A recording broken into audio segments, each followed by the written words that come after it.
The idea of just starting our own brand is something I've always wanted to do. Like, I've always wanted to be an entrepreneur. Would have done it sooner. In hindsight, I should have done it sooner. Just a little bit too risk averse, I guess. And then the insight for Man Cereal came from just personally, like, I used to love eating cereal, but stopped because the cereal that I loved as a kid and into my teens, I just realized it was so bad for me. I think everyone has like that aha moment. I'm like, wait, I'm like eating a lot of garbage. I need Yeah. to like clean this up.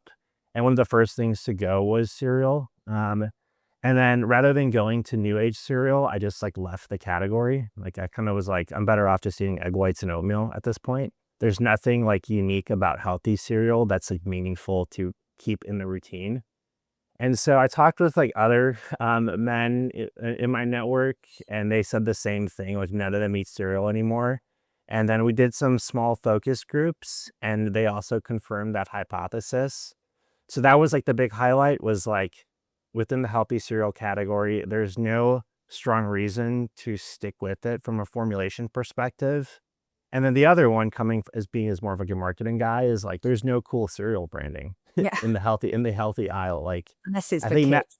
yeah, exactly. I think Magic Spoon did a good job of kind of pioneering like a little bit more irreverent branding, but there's no like Dr. Squatch Liquid Death within healthy cereal, Old Spice, whatever it might be, that a lot of Yeah. men could resonate with. So we went to solve for that, those two things, the branding and the formulation.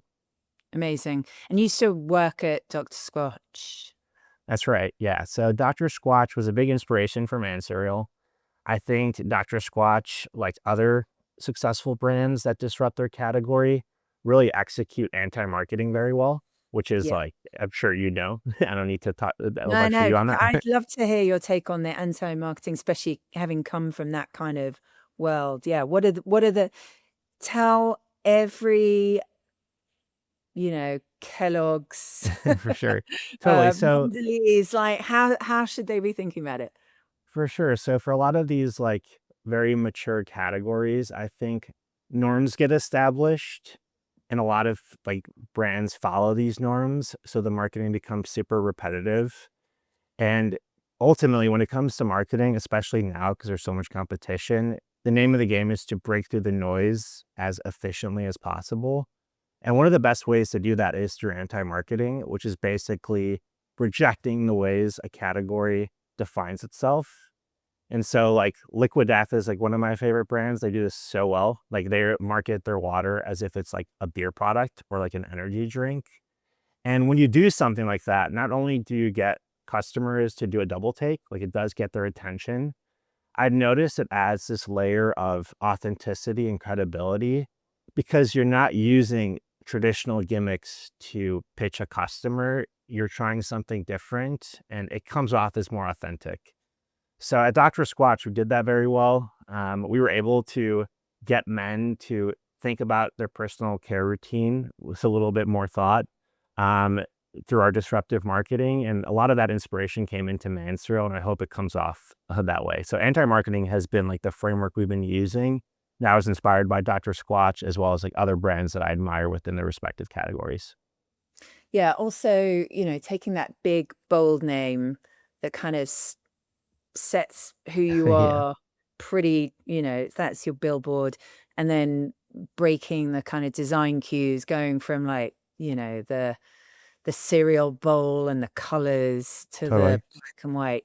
Um, how did you literally go about starting? You said you wish you'd done it earlier. So did you leave Dr. Squatch and then do it, or did you start while you were there? Like, what were the steps to actually making this happen? Like, did you raise money?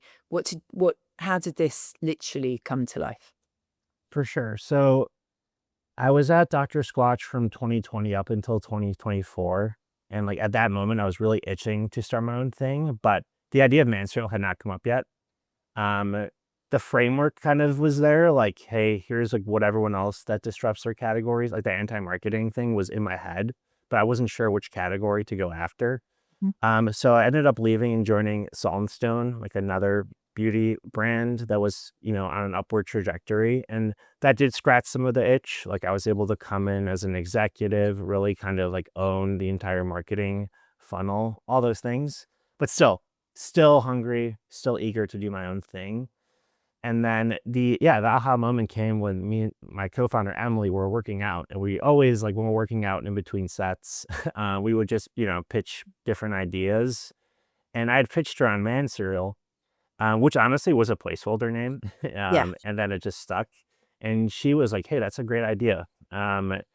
And so we talked about it and like, okay, how do we make it like do those two things that we think is super important? Branding that is going to resonate with men, and then formulation, like how do we make it even more differentiated, give it even more of a purpose for people to add back into their routine. So the branding side kind of, we workshopped that and came to this type of approach. We also worked with an agency to kind of get the design over the finish line. And then from a formulation perspective, we knew that creatine was going to be the big differentiator. Yeah. And I can go into that a bit more, but we were like, okay, like creatine supplement that everyone should be taking, but not many people take it relative to other more established supplements. Okay, why is that?